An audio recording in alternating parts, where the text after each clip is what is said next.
11થી 99 સુધીના ઘડિયા રાખો યાદ એકદમ સરળ રીતથી. હું સ્નેહલ ગાંધી આપ સૌને 11થી 99 સુધીના ઘડિયા યાદ રાખવા માટે સરળ રીત શીખવીશ. હવે 11થી 99ના ઘડિયા યાદ રાખવા માટે સૌપ્રથમ તો 1થી 10ના ઘડિયા યાદ હોવા જરૂરી છે. હવે સૌપ્રથમ તો આપણે 12નો ઘડિયો જોઈએ.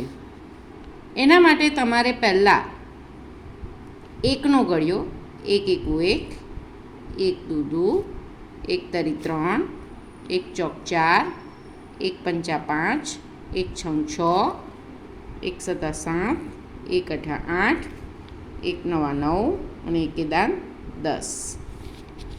એવી રીતે 2નો ઘડિયો આપણે જોઈએ તો 2 એકુ 2, 2 દુ 4, 2 તરી 6, 2 ચોક 8, 2 પંચા 10, 2 છંગ 12, 2 સતા 14, 2 ઈઠા 16, 2 નવા 18 અને 2 દાન 20.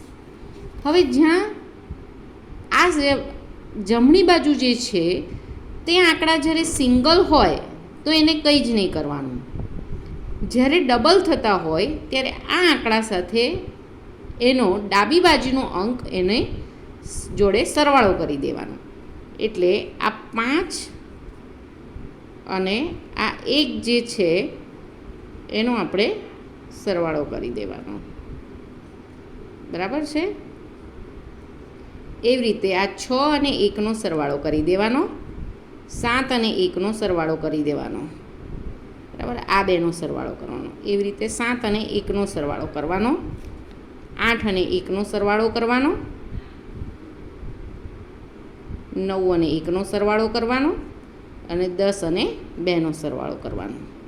હવે જુઓ 12નો ઘડિયો આપણે જોઈએ તો 12 એકા 12, 12 દુ 24, 12 તરી 36, 4 અને 8 એટલે 12 ચોક 48, પછી 5 વત્તા 1 એટલે 6 એટલે 12 પંચા 60, 6 વત્તા 1 એટલે 7 એટલે 12 છંગ 72, 7 વત્તા 1 એટલે 8 એટલે 12 સીતા 84, 8 વત્તા 1 એટલે 9 અને આ 6 એટલે 12 ઈઠા 96, 9 વત્તા 1 એટલે 10 અને આ 8 એટલે 12 નવા 108, 10 વત્તા 2 એટલે 12 અને 0 એટલે 12 દાન 120. આવી રીતે આપણે 19નો ઘડિયો જોઈએ. એમાં પણ તમારે પહેલાં 1નો ઘડિયો લખી દેવાનો, 1 એકુ 1, 1 દુ દુ, 1 તરી 3, 1 ચોક 4, 1 પંચા 5, 1 છંગ 6, 1 સતા 7, 1 અઠા 8, 1 નવા 9, 1 દાન 10.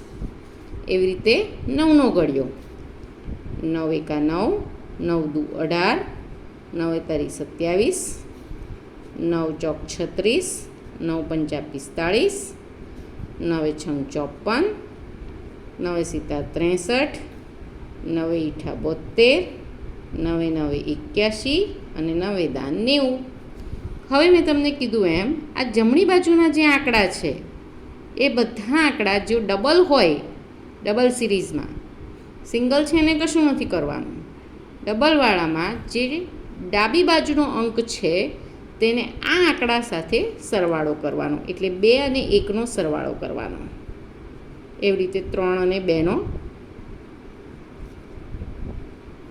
એવી રીતે 4 અને 3નો સરવાળો કરવાનો, 5 અને 4નો સરવાળો કરવાનો, 6 અને 5નો, 7 અને 6નો, 8 અને 7નો, 9 અને 8નો અને 10 અને 9નો. હવે આપણે 19નો ઘડિયો લખીએ. 19 એકા 19.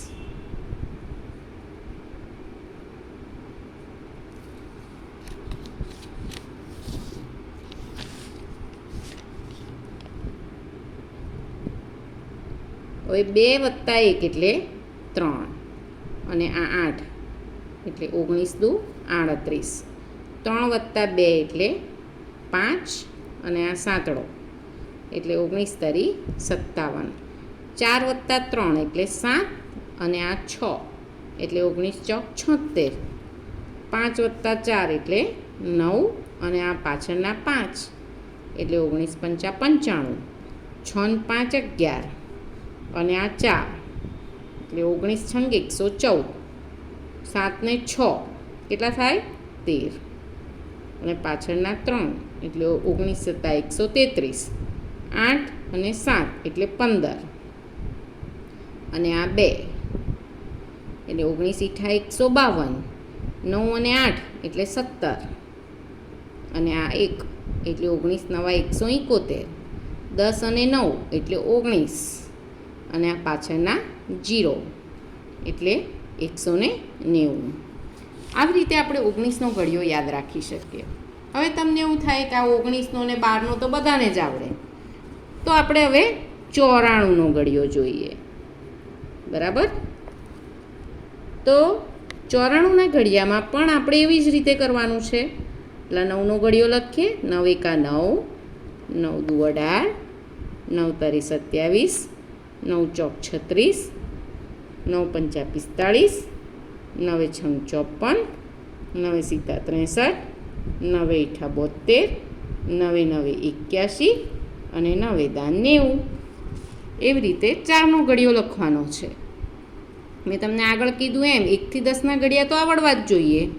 એટલે 4 × 1 = 4, 4 × 2 = 8, 4 × 3 = 12, 4 × 4 = 16, 4 × 5 = 20, 4 × 6 = 24, 4 × 7 = 28, 4 × 8 = 32, 4 × 9 = 36 અને 4 × 10 = 40. હવે આ બાજુ મેં કીધું એમ સિંગલ ડિજિટને કશું નથી કરવાનું, ફક્ત ડબલ ડિજિટ જે છે, ડબલ અંક છે, એનો ડાબી બાજુના અંકને આપણે આ સંખ્યા સાથે વત્તાકાર કરવાનો છે. એટલે 27 અને 1નો સરવાળો કરવાનો છે. બરાબર? 36 + 1 45 + 2 54 + 2 63 + 2 72 + 3 81 + 3 90 + 4. હવે 94નો ઘડિયો લખીએ આપણે. કોઈ ગુણાકારની જરૂર નથી.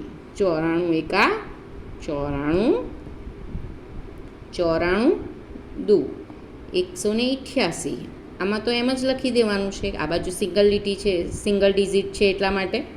હવે અહીંયા 27 + 1 એટલે 28 અને પાછળનો બગડો એટલે 94. બરાબર છે? 94ના 3 વડે ગુણીએ આપણે. 94 તરી એટલે 282. હવે પાછળ 6 અને 36 + 1 = 37 એટલે 94 ચોક 376. 45 અને 20 એટલે 45 + 2 એટલે 47 અને પાછળના 0 એટલે 94 × 5 = 470. 54 + 2 એટલે 56 અને પાછળના 4. બરાબર છે?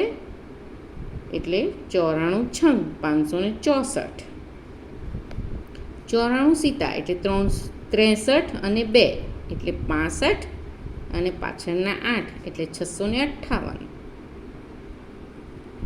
94 ઈઠા 72 + 3 એટલે 75 અને પાછળના 2 એટલે 94 ઈઠા 752.